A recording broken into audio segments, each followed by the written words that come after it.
Welcome to the show. I'm your host, Jay Gonzalez. I do appreciate you guys joining me here on the show today. And if you haven't already, please like and subscribe to that channel. Hit that notification bell for you can get all the content as I drop it. Today's episode is submitted by a viewer, Aaron from Chicago, Illinois, and he wanted me to review this video. And basically what this video is about, folks, is about a former school teacher in Texas that actually had sex with one of her students, a 13-year-old boy, and got pregnant. Now, I'm sure you guys heard that type of stuff before, but in this specification here, there is no jail time. And I'm going to explain to you why in a second, folks. But right now, let's go ahead and get the video started. Action investigation. A 31-year-old woman who admits to having sex with a 13-year-old boy and then becoming pregnant with his child won't face any jail time under a plea deal with prosecutors. 11 call for action. Now think about this for 1 second. If the role was reversed and that would have been a 13-year-old little girl and the man would have been 31, 33 years old and he would have got her pregnant, you better believe that there would have been an outrage in this country. There would have been people protesting his house, demanding that he gets locked up, demanding that he gets jail time. People would have been picketing. But because in this specific case, the law really doesn't look at it like, well, she didn't penetrate him, he penetrated her. So, they don't look at men or even little boys in some cases as victims unless they're victimized by another man. But when it comes from another woman, sometimes it doesn't play out like that. So let's go ahead and continue. Investigative reporter Matt Kroschel is joining us live tonight. Matt, 31-year-old Andrea Serrano was facing sexual assault 31. charges, but accepted this new plea deal to stay out of prison. Adam, Serrano gave birth to a baby boy. She admitted to having sex with that 13-year-old. The victim's mother, who we're not going to identify in this story, tells us she is not happy with this deal offered to a woman she says ruined her son's life. I feel like my son's robbed of his childhood. Now he's Absolutely, her son is robbed of his childhood. Now he's 13-year-old dad. He's a child himself, and now he's forced to take care of the kid. Now, the plea deal, all right? Now, they don't discuss it in this news footage here, unfortunately. I had to do some research to find out exactly what the plea deal was and what she's being charged with. I'm going to go ahead and break that down to you in a second. Hold on. be a father. He's a victim, and he's going to have to live with that for the rest of his life. This mother says watching her son struggle with the reality he now faces breaks her heart. What has this been like for your son? It's caused him a lot of depression. He's shut down a lot. Now she questions why this woman won't face prison time. I feel like if she was a man and he was a little girl, it would definitely be different. They would. Yes, absolutely, 100%. It would be different. If she was a man and he was a little girl, she would be under the jail right now. Under the jail for getting that little girl pregnant. But unfortunately, this one gets to walk scot-free. And again, I'm going to let you know why. He's seeking incarceration. And I feel like because she's a woman, they're having compassion for her because she was pregnant. But I don't think they take into play, again, she was pregnant by a child. That child was created from a sexual abuse. Under terms of the plea deal the suspect signed off on, she'll be required to register as a sex offender, and the judge could sentence her to 10 years to life of sex offender intensive supervised probation. But Serrano will avoid any jail time since the DA's office dropped the original charges to a lesser charge that does not come with mandatory jail time. What should other parents be looking for? Don't trust anybody, honestly. I mean, you can't trust anybody now.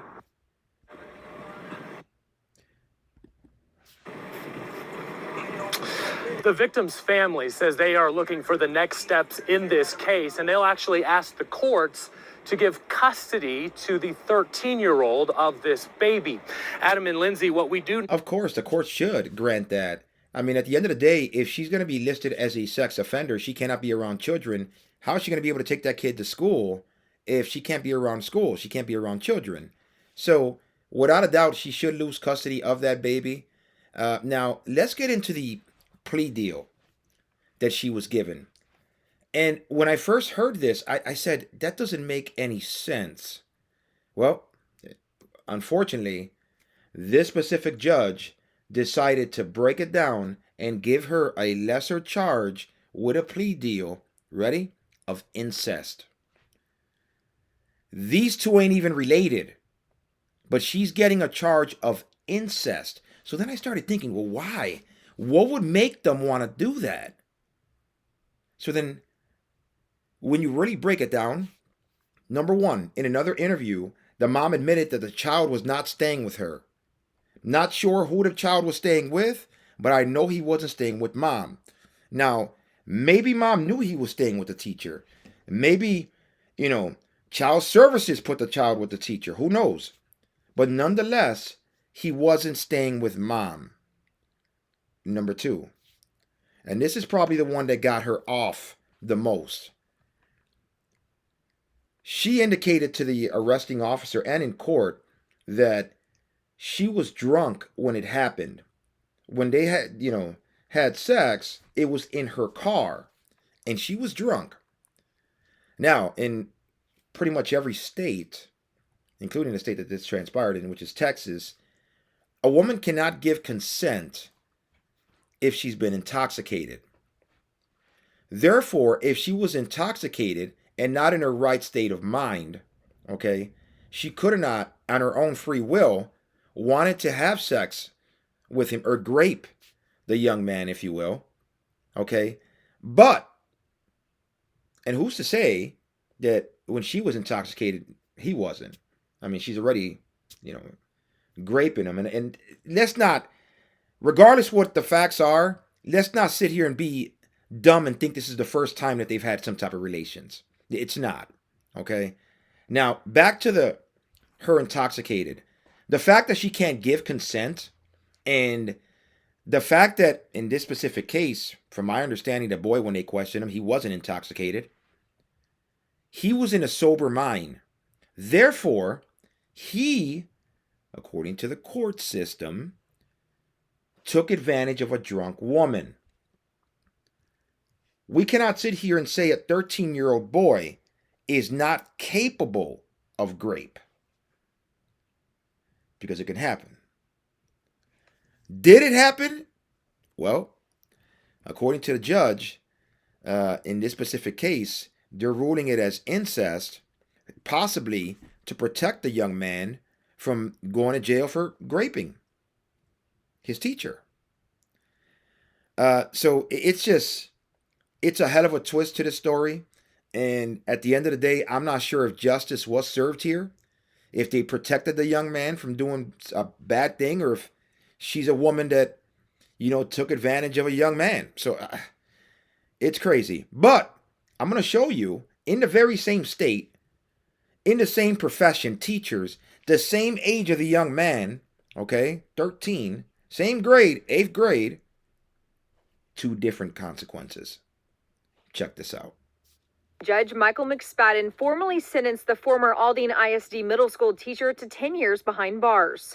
Normally on cases like this, they get 3 life sentences. So if I 3 life sentences. Well, man, she wants her to go to jail forever. Throw away the key. Alex, I'd be counting my blessings. The only witness to take the stand was a clinical psychologist. She said Vera witnessed domestic violence growing up and that she had been in destructive relationships in the past and was a good candidate for therapy, that Vera had a history of deception as well. Judge McSpadden said that the number of teacher-student relationships occurring is alarming and agreed with the psychologist to one day go into the schools to be more proactive about this issue. Judge McSpadden also made statements that both Vera, her family, the victim, and his family wrote letters to the court in support of the relationship, claiming that it was culturally okay. So even the parents he also said the mother was more worried about Vera losing her job. Court documents show Vera continuously sexually abused the child from September of 2015 to January of 2016. Vera at one point got pregnant, but then got an abortion. Before Alexandria Vera was sent to prison, the judge said that he believed Vera truly felt sorry for what she did, but that he has to set an example for other teachers. 10 years. Again, Vera has been sentenced to 10 years in prison, but on good behavior, she could get parole in 5 years. In downtown. So you figure that was around 5 years ago. She's probably out right now.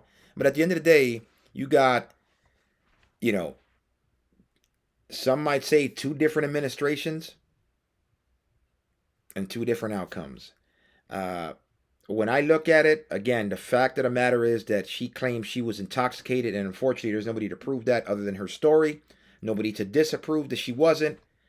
Is one of the reasons why she got scot-free. As for them using the incest factor of it, to me, one of the grounds for them to be able to use that as an argument in a defense, the child had to have been staying with her. So that's just my thoughts on it. Again, Aaron, I do appreciate you for submitting this topic. Those of you guys, please comment below. Let me know your thoughts. Should she have gotten jail time? Is the crime, did it fit the time? I mean, do you think that what they gave her is justice enough?